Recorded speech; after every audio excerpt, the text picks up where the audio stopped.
சிம்பிளா, ஹெல்தியா முட்டை, மைதா இல்லாம நம்ம எப்படி கப் கேக் பண்றதுன்னு பார்க்கலாம். வெயிட் லாஸ் அப்படின்னு போம்போது கண்டிப்பா நீங்க அது வந்து சாப்பிடலாம். 1 வீக் வரைக்குமே கெட்டுப் போகாது. அதே சமயம் மைதா இல்லாதனால குழந்தைகளுக்கு கண்டிப்பா குடுக்கலாம். ஸ்நாக்ஸா கூட ஸ்கூலுக்கு குடுத்துவிடலாம். டீ, காஃபிக்கு ரொம்ப சூப்பரா இருக்கும். சின்ன பிசினஸ் பண்றீங்கன்னா கூட கண்டிப்பா இந்த ரெசிபி யூஸ் பண்ணி பாருங்க. இதுக்கு வந்து பார்த்தீங்கன்னா, ஒரு நல்ல பழுத்த வாழைப்பழம் எடுத்துக்கணும். இது வந்து நல்லா மசிச்சு விட்டுறலாம். இன்கேஸ் வாழைப்பழம் இல்ல அப்படின்னா, நீங்க வந்து ஆப்பிள் எடுத்துக்கலாம். ஆப்பிள வந்து மிக்ஸியில போட்டு அரைச்சு நீங்க யூஸ் பண்ணலாம். இல்ல அப்படின்னா, இது மாதிரி ஃபோர்க்ல வந்து நீங்க பண்ணாவே நல்லா மசிச்ச மாதிரி ஆயிடும். இதுல ஆயில், அதுக்கப்புறம் நெய் போடுறோம். அதுக்கப்புறம் கொஞ்சமா உப்பு, ப்ரவுன் சுகர், அதுக்கப்புறம் பால் ஊத்துறோம். ப்ரவுன் சுகர் இல்லாதவங்க நாட்டு சர்க்கரை யூஸ் பண்ணலாம். வெல்லத்த வந்து நீங்க துருவி போடலாம். அதுவுமே நல்லாருக்கும். வெல்லம், பால் இப்படி ஊத்திட்டு நல்லா மிக்ஸ் பண்ணும்போது ஸ்மூத்தா வந்துரும். இதுல வனில்லா எசன்ஸ் ஃப்ளேவருக்காக போடுறோம். இன்கேஸ் வனில்லா எசன்ஸ் பிடிக்கலனா, ஏலக்காய் பொடி, பட்டை, கிராம்பு இந்த பொடியெல்லாம் இருக்கு. இத போட்டீங்கனாலும் ரொம்ப சூப்பரா இருக்கும். இப்போ நம்ம கோதும மாவு 1 cup, baking powder 3/4 teaspoon, baking soda 1/2 teaspoon போட்டுட்டு நல்லா மிக்ஸ் பண்ணணும். நீங்க வந்து சலிச்சும் போடலாம்.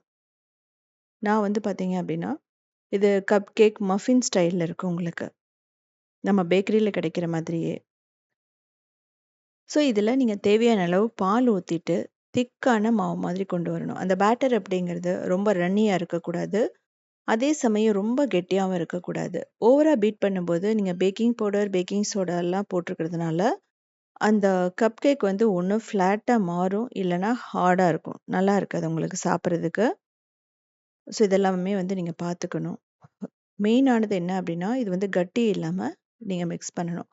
இவ்வளோ ப்ரொசீஜர் வேணான்னு நெனச்சீங்கன்னா, மிக்ஸியில போட்டு அடிச்சு ஒரு 2 சுத்து விட்டீங்கனாவே சூப்பரா ரெடி ஆயிரும்.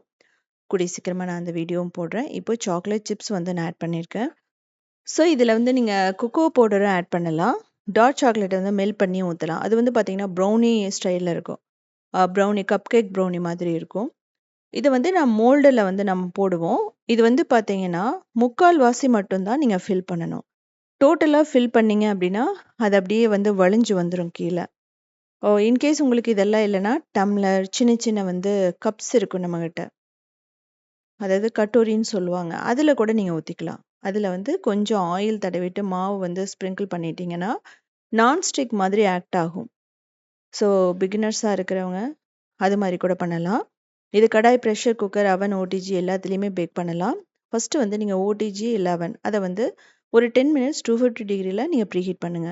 அதுக்கப்புறம் 180 டிகிரில ஒரு 30 மினிட்ஸ் பேக் பண்ணீங்கன்னா, சூப்பரா ரெடி ஆயிடும். பிரஷர் குக்கர் அப்புறம் வந்து பார்த்தீங்கன்னா, கடாய்னா 5 நிமிஷம் மீடியம் ஃப்ளேம்ல ப்ரீஹீட் பண்ணிட்டு, ஒரு 30 மினிட்ஸ் லோ மீடியம் ஃப்ளேம்ல பேக் பண்ணீங்கன்னா, சூப்பரா ரெடி ஆயிடும். டூத் பிக்க வந்து வச்சு பாருங்க. அது ஒட்டாம வந்துருச்சுனாவே, உங்களுக்கு பெர்ஃபெக்ட்டா பேக் ஆயிடுச்சுன்னு அர்த்தம். இன்கேஸ் அதில கொஞ்சம் மாவு இருந்துச்சுன்னா, நீங்க எக்ஸ்ட்ரா டைம் பேக் பண்ணலாம். இது ஆறுனதுக்கு அப்புறமா ஒரு ஏர்டைட் கண்டெய்னர்ல போட்டுருங்க. ஃப்ரிட்ஜில வச்சுக்கலாம். அதில ஃப்ராஸ்டிங் ஆட் பண்ணலாம். சாக்லேட் சிரப் வந்து ஊத்தி சாப்பிடலாம். ரொம்பவே நல்லாயிருக்கும். ஃப்ராஸ்டிங்னா பவுடர் சுகர், மில்க் அத போட்டீங்கனாவே சூப்பரா ரெடி ஆயிடும். இல்லன்னா பட்டர் அத கூட நீங்க யூஸ் பண்ணலாம். ஸோ இதே மாதிரி சிம்பிளான, யூனிக்கான, ஹெல்தியான ரெசிபீஸ் வேணும்னா, நீங்க உத்தமி கிச்சன ஃபாலோ பண்ணலாம். கிரியேட்டிவ் வேர்ல்டுன்னு இன்னொரு சேனலுமே இருக்கு. அதிலயுமே 2000 ரெசிபீஸ் இருக்கு. சவுத் இண்டியன் ஃபுட்ஸ் டாட்ங்கிற வெப்சைட்ட 19 இயர்ஸா ரன் பண்ணிட்டு இருக்கோம். அதிலயுமே 8000 ரெசிபீஸ் இருக்கு. எல்லாமே சிம்பிளான வெஜிடேரியன் ரெசிபீஸ் தான்.